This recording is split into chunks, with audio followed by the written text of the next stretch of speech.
Olá, irmãos. Olá, amigos. Que a graça e a paz do nosso Senhor e Salvador Jesus Cristo esteja no coração de cada um de vocês.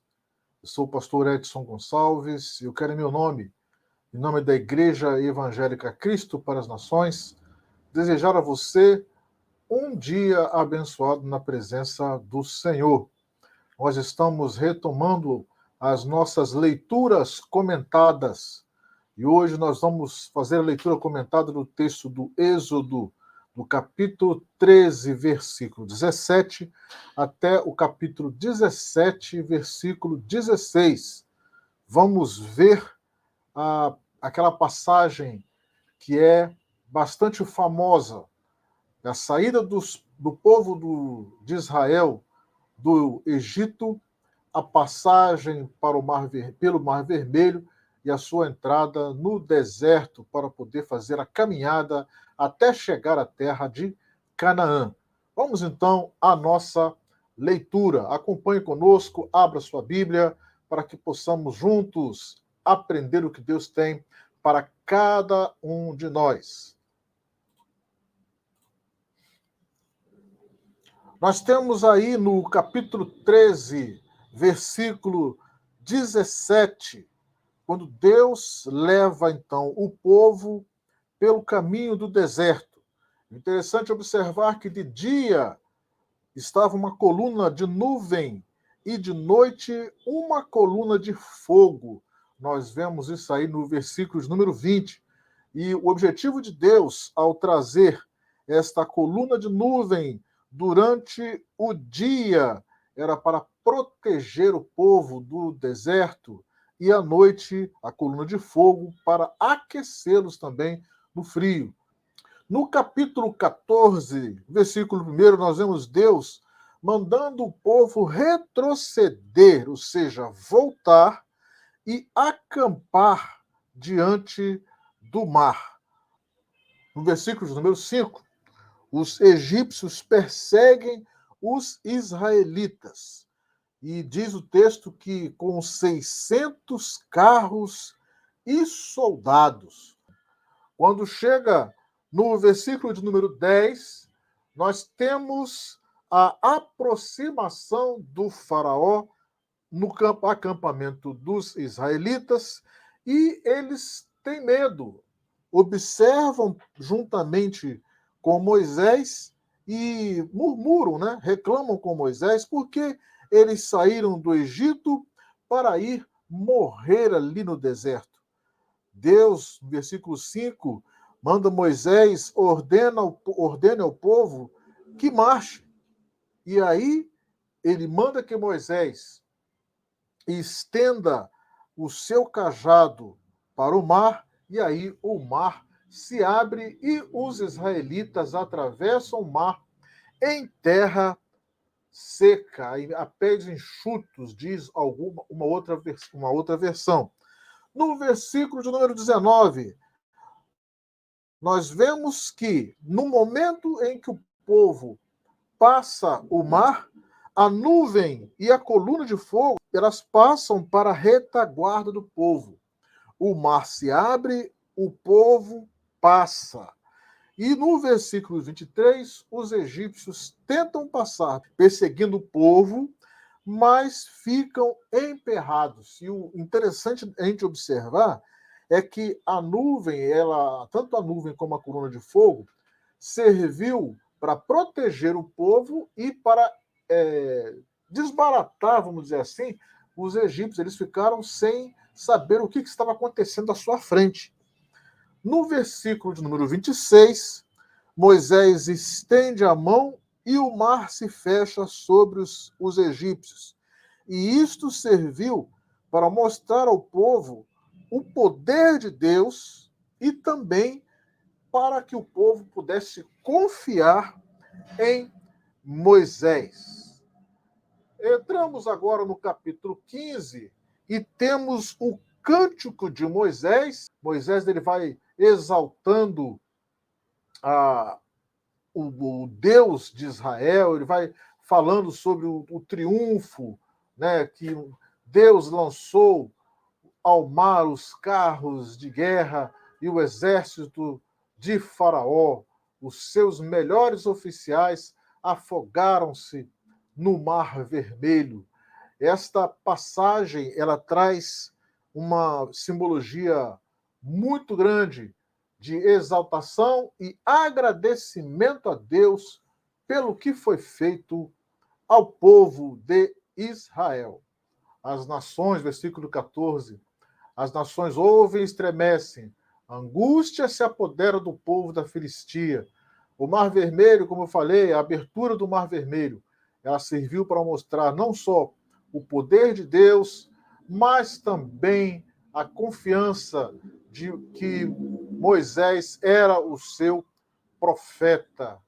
Quando nós chegamos no versículo de número 22, encontramos o início da caminhada do povo após passar o Mar Vermelho até o deserto de Sur. Outra tradução fala que é o deserto de Sim. E ao final de 3 dias, eles acharam água, mas as águas eram amargas. Deus manda Moisés jogar uma árvore na água e ela se torna doce. O nome daquele lugar é chamado de Mara. Eles continuaram sua jornada e chegaram até Elim, onde haviam 12 fontes de água e 70 palmeiras. E ali eles acamparam. No capítulo 16, os filhos de Israel saem de Elim e encontram, depois de 1 mês e 15 dias, eles começam a perceber que estavam com fome, não tinha mais comida. Então eles vão e murmuram para Moisés pedindo água. Então Deus promete a Moisés enviar o maná e os cordonizes para o povo comer. No versículo de número 11, nós encontramos Deus enviando o maná e os cordonizes em uma porção diária para cada israelita.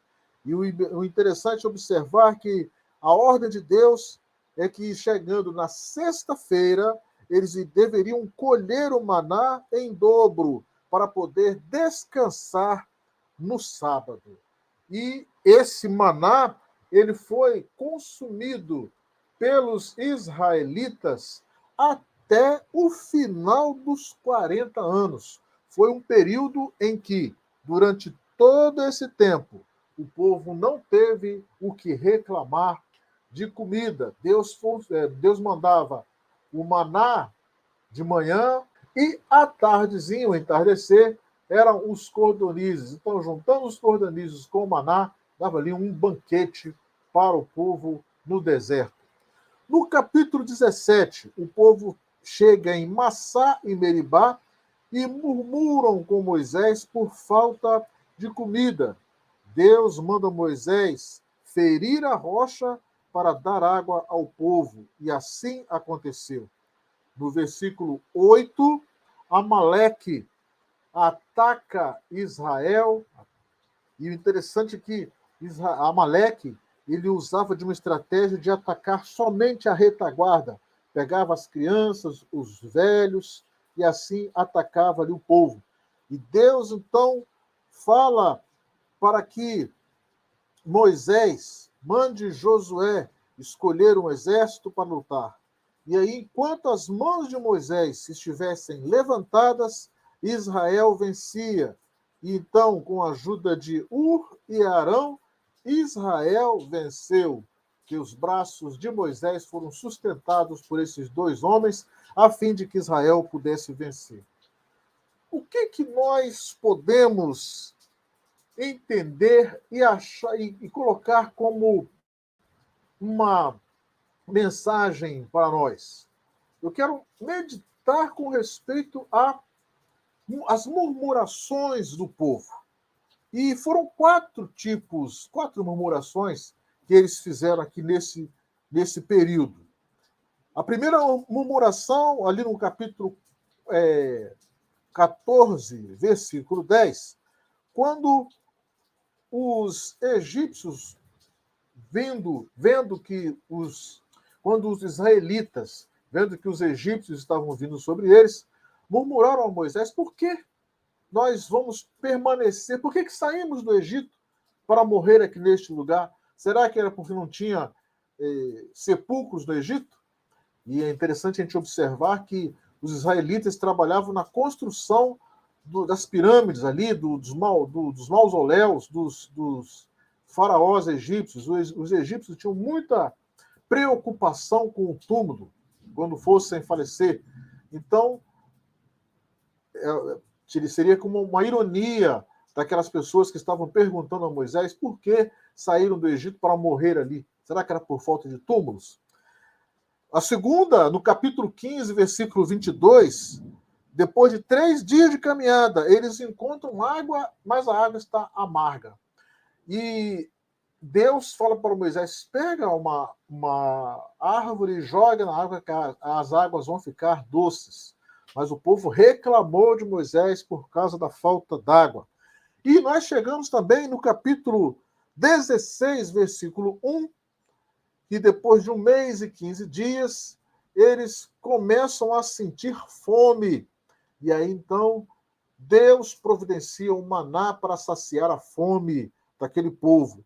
E no capítulo 17, versículo 1, eles chegam em Massá e Meribá e acaba a água, não tem água. E eles reclamam com Moisés, e Moisés então fere a rocha e da rocha sai água. O que nós podemos fazer de comparação? Primeiramente, eu vou comentar sobre duas murmurações. A primeira delas é com respeito à fome. O povo sentiu fome. Quando nós olhamos lá no texto de João, capítulo 6, versículo 35, Jesus diz que aquele que crê nele não terá fome, e todo aquele que estiver junto com ele na caminhada, crendo em Jesus, jamais terá sede. Então Jesus, ele é o pão da vida. E Deus providenciou o pão para que aquele povo pudesse comer. Da mesma forma, Deus providencia para nós o pão da vida, que é Jesus Cristo. E no capítulo 17, quando o povo reclama de água, Moisés fere a rocha. E o que Jesus fala ali no capítulo 4, do versículo 10 ao versículo 14, quando ele está conversando com aquela mulher samaritana à beira de um poço?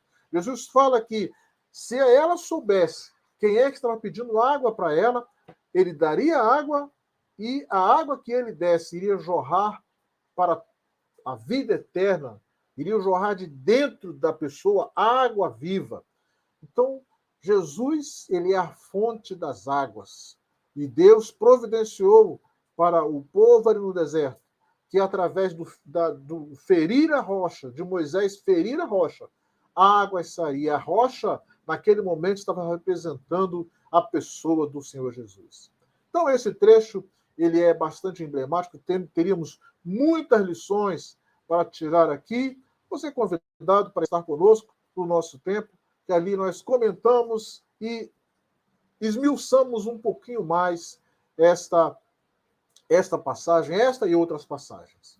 Para a semana que vem, a nossa leitura está marcada em Êxodo capítulo 18, versículo 1, até o capítulo 20, versículo 23. Esteja conosco, acompanhe a leitura, leia durante a semana esta leitura do livro do Êxodo e acompanhe os nossos comentários no final de semana.